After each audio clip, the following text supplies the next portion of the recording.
Oi pessoal, tudo bem com vocês? Meu nome é Juliana Fiorese, sejam todos bem-vindos ao meu canal.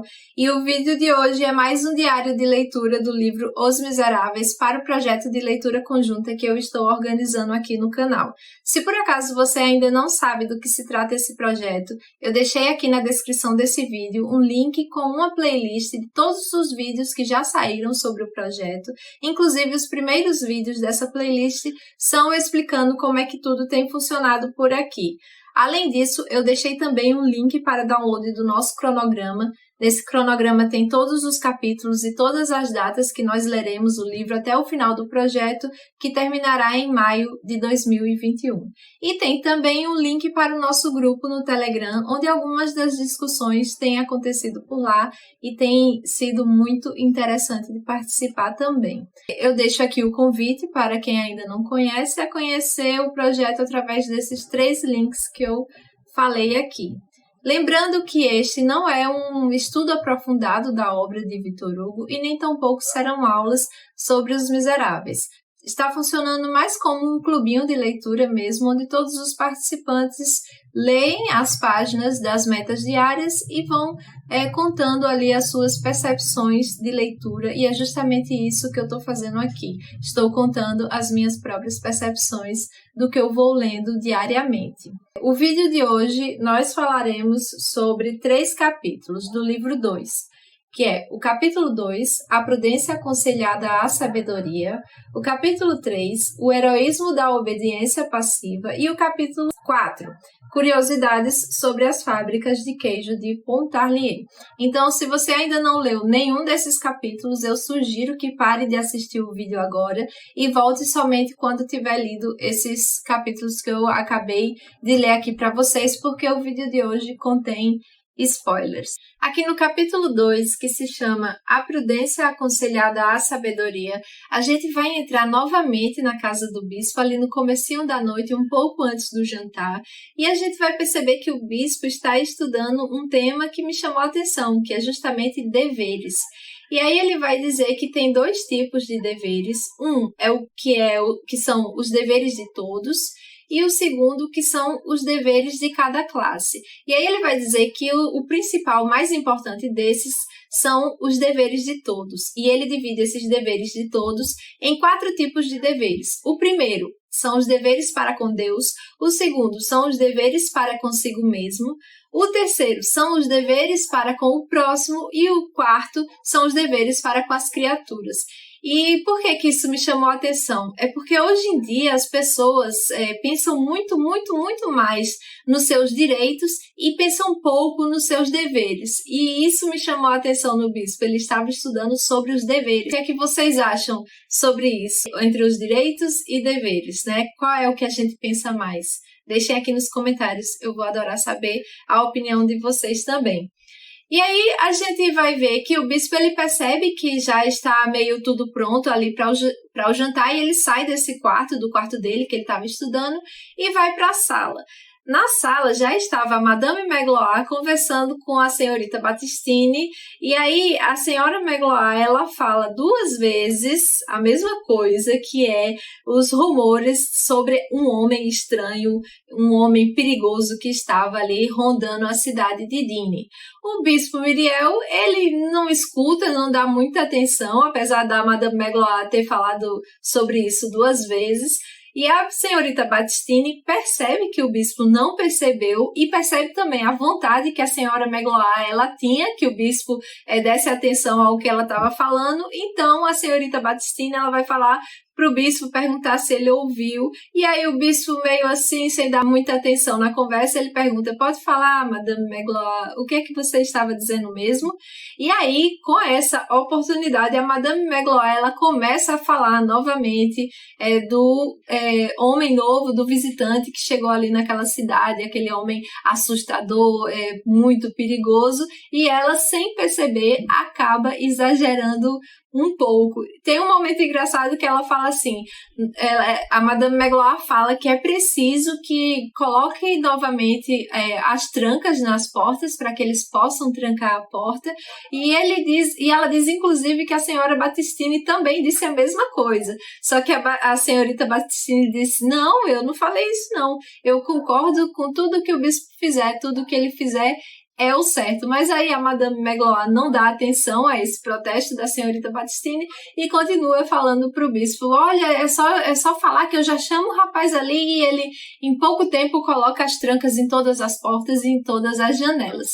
Quando ela acaba de falar esse discurso dela, alguém bate na porta com muita ferocidade assim, e o bispo simplesmente diz, entre. E aí acaba esse capítulo. Aí aqui no capítulo 3, que se chama O Heroísmo da Obediência Passiva, a gente tem o primeiro contato de Jean Valjean com essas pessoas que estavam ali na casa do bispo. Quando ele abre a porta, a Madame Magloire, ela fica tão fraca que ela não consegue nem gritar de assustada. E a senhorita Battistini, ela simplesmente se levanta no susto, mas aí ela olha para o irmão dela, olha para o bispo Myriel, vê que ele está tranquilo, e aí ela fica mais tranquila também, com o olhar sereno, e acaba ali se sentando. E aí, antes mesmo do bispo falar, perguntar o que aquele rapaz queria, Jean Valjean, tão acostumado com todos os pés na bunda que ele levou, toda a humilhação que ele já levou, ele já foi logo dizendo, meu nome é Jean Valjean, eu sou esforçado, fiquei 19 anos nas galés, andei 12 léguas, passei na taverna tal, passei no albergue tal, ninguém me aceitou, falou, e perguntou no final se ele podia ficar ali. Ele disse que tinha dinheiro, que pagaria a hospedaria. E aí o bispo simplesmente ele olha para Madame Magloire e pede para que ela coloque um prato a mais ali na mesa. A Jean Valjean não acredita no que está acontecendo e ele até fala, o senhor não está entendendo, eu tenho aqui um passaporte amarelo. Aí ele tira o passaporte amarelo que ele recebeu lá quando ele ficou livre da prisão, e aí ele diz, eu vou ler o que está escrito aqui, eu aprendi a ler. Inclusive ele disse que lá nas galés eles tinham a oportunidade de aprender a ler, e Jean Valjean aprendeu lá. A gente vai ficar sabendo quanto tempo Jean Valjean ficou na prisão. Ele foi condenado a 5 anos de prisão porque ele roubou alguma coisa e ele também arrombou o local de onde ele roubou. E aí ele vai falar também que ele ficou mais 14 anos preso porque ele tentou fugir da prisão 4 vezes. E aí no total foram 19 anos. E aí o bispo fala, você tá cansado? E ele diz que tá muito cansado e ele pede para Madame Magloire arrumar também uma cama ali com lençóis limpos. E aí nisso, Jean Valjean ele começa a entender a bondade do bispo e começa a agradecer muito, porque até então todos o tinham tratado como um cachorro e o bispo estava tratando ele como senhor, com a maior educação do mundo. Ele fica muito feliz e começa a agradecer, especialmente por ter aceitado ali aquele ex-grilheta, né? Aquele ex-forçado. E tem uma frase que eu achei tão bonita sobre a casa, né? Sobre a casa do bispo. Ele diz assim para Jean Valjean, esta porta não pergunta a quem entra como se chama, mas como sofre. O Senhor está nesse caso. Tem sede e fome. Aí, não me agradeça, nem diga que o recebeu na minha casa. Ninguém aqui está em sua própria casa, com exceção de quem necessita de abrigo. Eu costumo dizer a todos os que passam por aqui, esta casa é mais de vocês que minha. Ou seja, ele está dizendo que aquela casa ali não pertence a ele tanto quanto pertence a Jean Valjean, no caso, aquele que sofre, aquele que tem sede, aquele que tem fome. Eu achei essa passagem muito bonita, eu fiquei bem emocionada com isso. E aí ele vai perguntar sobre o sofrimento de Jean Valjean, e aí ele vai contar sobre tudo aquilo que ele passou na prisão, né, nesses 19 anos que ele ficou lá. E aí o bispo vai responder o seguinte... É verdade, replicou o bispo, o senhor acaba de sair de um lugar de tristeza. Mas ouça, Haverá mais alegria no céu pelas lágrimas de um pecador arrependido que pela túnica branca de 100 justos.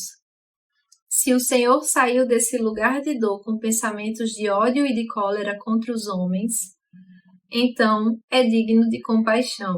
Pelo contrário, se os seus pensamentos são o de benevolência, de doçura e de paz, o Senhor vale muito mais que qualquer um de nós. Eu achei muito bonito isso aqui. E aí, eles se sentam, a Madame Magloire, ela coloca o novo prato para Jean Valjean. Jean Valjean senta do lado direito do bispo, a senhorita Battistini senta do lado esquerdo, e aí eles começam. Aí o bispo olha, diz que está muito escuro ali. Aí a Madame Magloire, ela percebe e ela sai no maior silêncio, na maior velocidade também, entra no quarto do bispo, pega os 2 castiçais e coloca na mesa, acendendo 2 velas. E aí eles começam a comer, continuam a conversa, e aí o bispo ainda comenta o seguinte: tá faltando alguma coisa nessa mesa. Da mesma maneira que a Madame Magloire entendeu o que ele quis dizer sobre os castiçais, ela entendeu também sobre os talheres.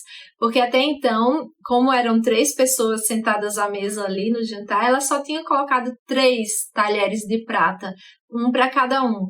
E aí o bispo falou aquilo e ela entendeu o que ele quis dizer. Ela foi lá no armário, pegou os outros 3 talheres de prata que eles tinham e colocou ali enfileiradinhos na mesa, porque era justamente isso que ela fazia quando o bispo recebia visitantes. Ela gostava de ficar olhando ali, mas ela não queria colocar na frente de Jean Valjean. Só que o bispo falou aquilo e ela foi lá, pegou e colocou eles ali na mesa, do jeito que eles sempre fazem. E aí a gente percebe que o bispo, ele realmente trata Jean Valjean como se fosse qualquer outra pessoa, trata de igual para igual. E é isso que a gente fica sabendo até então nesse capítulo aqui.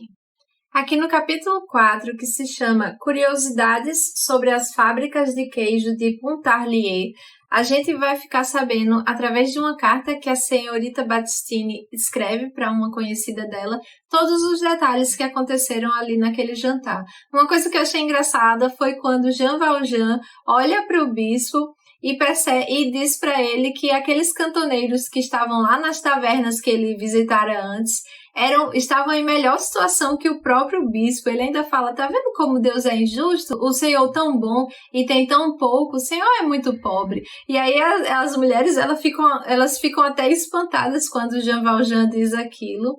E aí a gente vai perceber que o bispo em nenhum momento disse que ele era bispo, porque Jean Valjean, no capítulo anterior, inclusive, ele fala que enquanto ele estava lá nas galés, ele havia visto um bispo de longe que usava uma roupa cheia de ouro que brilhava de longe, mas que era uma coisa tão distante que ele nem conseguiu escutar direito o que esse bispo falava. E Jean Valjean não imaginava que o bispo Myriel era um bispo, né? Até então, o bispo tinha se apresentado como um pobre padre. E em todo o jantar, o bispo não disse que ele era bispo e nem tampouco tocou no assunto sobre a vida de Jean Valjean, porque ele não perguntou nem o que ele fazia antes, nem como era a vida dele, porque ele não queria tocar em nenhum ponto fraco de Jean Valjean, para que ele não lembrasse de todas as tristezas que ele havia vivido em determinada fase da sua vida, principalmente nesses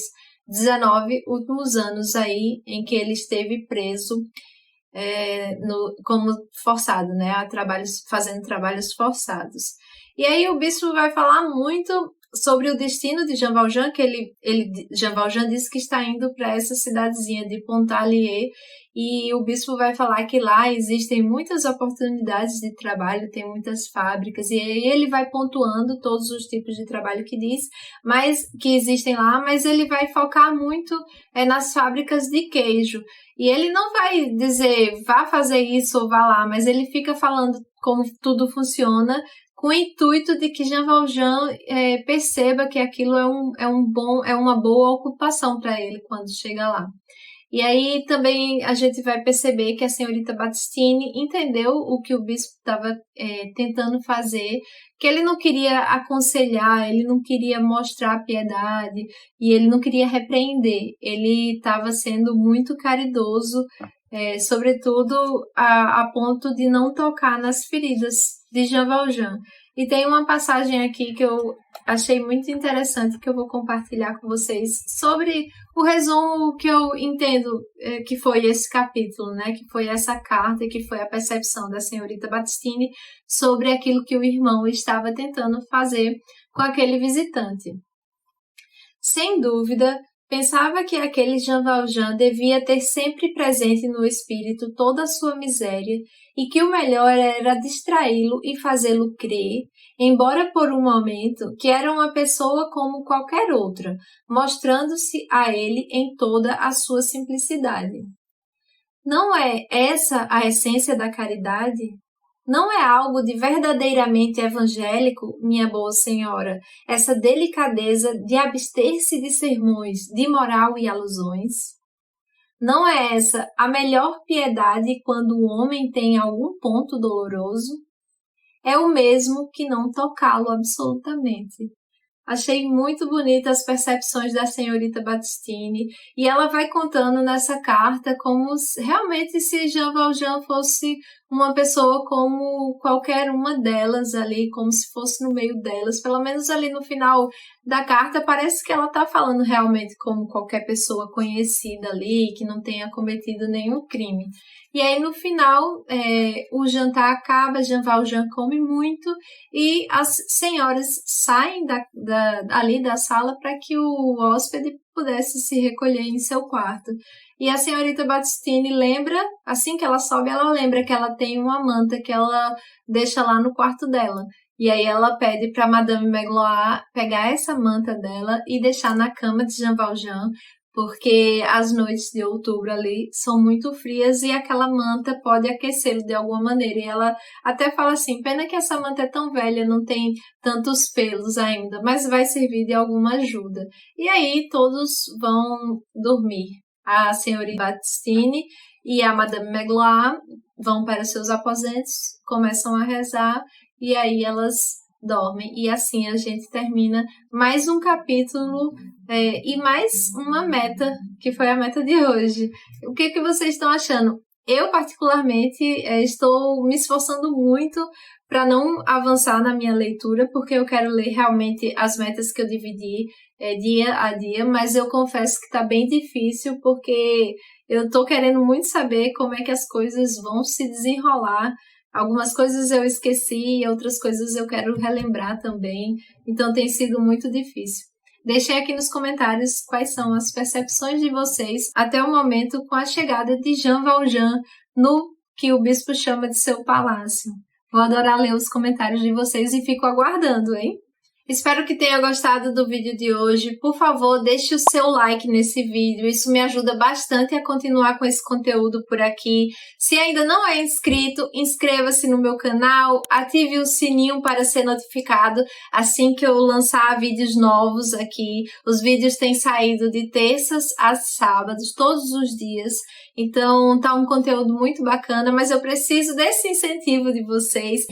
A boa notícia que eu tenho é que eu já estou usando os marcadores com os personagens dos Miseráveis. O que eu estou usando agora é o marcador de Jean Valjean. Os marcadores chegaram da gráfica, eles estão lindos e o link para a compra deles já está aqui na descrição desse vídeo, então eu vou mostrar rapidamente todos os personagens que eu tenho aqui. Esse aqui, como falei, é o Jean Valjean, é o que eu estou usando. Eles são impressos frente e verso, numa gramatura de 350 gramas, ou seja, um papel muito grossinho. Essa aqui é da personagem Eponine, ela ainda não apareceu na nossa leitura, mas em breve ela aparecerá, assim como o pequeno Gavroche também. Eu tenho certeza que vocês vão amar esse personagem. Estou ansiosa por sua aparição aqui no livro. Tenho 3 marcadores de Fantine em três momentos da vida dela. Eu não vou dizer quais são esses momentos, a gente vai chegar lá e aí eu vou mostrando para vocês conforme elas forem aparecendo, mas estão aqui as artes. Todos os marcadores têm esse tassel aqui, como vocês podem ver, e todos vêm com uma miçanga, uma continha aqui, combinando com a cor do tassel. E por fim, tem mais dois marcadores de páginas da Cosette, que também é uma das personagens principais, que em breve aparecerá na nossa leitura. Os marcadores estão realmente muito incríveis. Essa imagem aqui é muito simbólica dos Miseráveis, ela estampa muitos cartazes, e aí eu reproduzi ela no meu traço. Eu estou doida para usar esse marcador aqui, mas vou esperar ela aparecer na história para poder trocar de marcador de páginas. O link para minha loja online está lá aqui na descrição desse vídeo, então vão lá, aproveitem todas as novidades que tem na minha lojinha. Tenho certeza que a leitura de vocês vai ficar muito mais colorida com esses marcadores e de quebra vocês ainda apoiam o meu trabalho. Então, link da loja aqui na descrição do vídeo. Tem também o link do meu projeto no Apoia-se, que é um projeto de assinatura de um clubinho de papelaria e organização, onde todos os meses eu envio para os assinantes planilhas de organização. Então, se vocês quiserem apoiar o meu trabalho de uma ou outra maneira, é só assinando esse clubinho de papelaria. Lá no link tem todas as informações, então vão lá olhar também. E além disso, eu deixei aqui alguns livros com link de compra na Amazon, livros dos Miseráveis. Se vocês ainda não têm alguns desses livros e querem adquirir, por favor, façam através desse link que eu deixei aqui na descrição, porque a Amazon ela vai me transferir uma pequena comissão e isso não tem custo adicional nenhum para vocês. É isso, pessoal. Vou ficando por aqui. Eu tenho amado a nossa leitura conjunta, tem sido uma experiência incrível e até amanhã no próximo Diário de Leitura. Um beijo e até mais!